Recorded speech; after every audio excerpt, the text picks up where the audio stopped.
ശബരിമലയിൽ പൈങ്കുനി ഉത്ര മഹോത്സവം ഇന്ന് മൂന്നാം ദിനമാണ്. തിരക്ക് കുറവായതിനാൽ മുഴുവൻ ഭക്തർക്കും സുഖദർശനമാണ് ലഭിക്കുന്നത്. ഗോകുൽ രമേശ് തയ്യാറാക്കിയ റിപ്പോർട്ടിലേക്ക്. ശബരിമലയിൽ ഇന്ന് മൂന്നാം ഉത്സവമാണ്. ഉത്സവ ചടങ്ങുകളൊക്കെ വളരെ ഭംഗിയായി തന്നെ ശബരിമലയിൽ പുരോഗമിച്ചുകൊണ്ടിരിക്കുകയാണ്. ഒപ്പം അധികം ഭക്തജന തിരക്ക് ഈ ഉത്സവ ദിവസങ്ങളിൽ സന്നിധാനത്ത് അനുഭവപ്പെടുന്നില്ല എന്നുള്ളതാണ് ഏറെ ശ്രദ്ധേയമായിട്ട് കാണാൻ കഴിഞ്ഞത്. പ്രത്യേകിച്ച് രാവിലെ മുതലുള്ള സമയത്ത് പോലും അധികം തിരക്കിലേക്ക് സന്നിധാനം എത്തുന്നില്ല.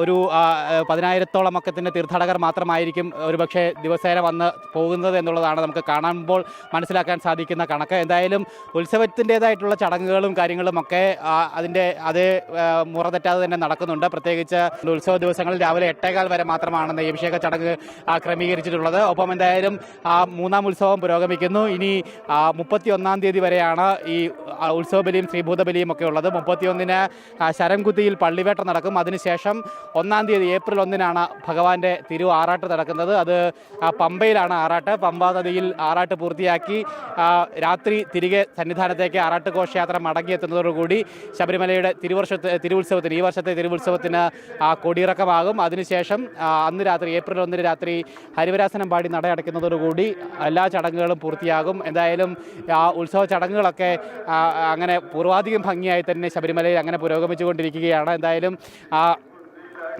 ചടങ്ങുകളൊക്കെ കണ്ടു തൊഴുന്ന ഭക്തർക്ക് അതിൻ്റേതായിട്ടുള്ള പുണ്യവും സുഹൃതവും ഒക്കെ അവർക്ക് നുകരുവാനും സാധിക്കുന്നുണ്ട്. എന്തായാലും ബാക്കി ക്രമീകരണങ്ങൾ വരുന്ന എല്ലാ തീർത്ഥാടകർക്കും സുഗമമായിട്ട് ദർശനത്തിനുള്ള സൗകര്യമുണ്ട്. ബാക്കി സംവിധാനങ്ങളും സുരക്ഷാ ക്രമീകരണങ്ങളും ഒക്കെ നിലവിൽ ഒരു പ്രശ്നവുമില്ലാതെ തന്നെ സന്നിധാനത്ത് പുരോഗമിച്ചുകൊണ്ടിരിക്കുകയാണ്.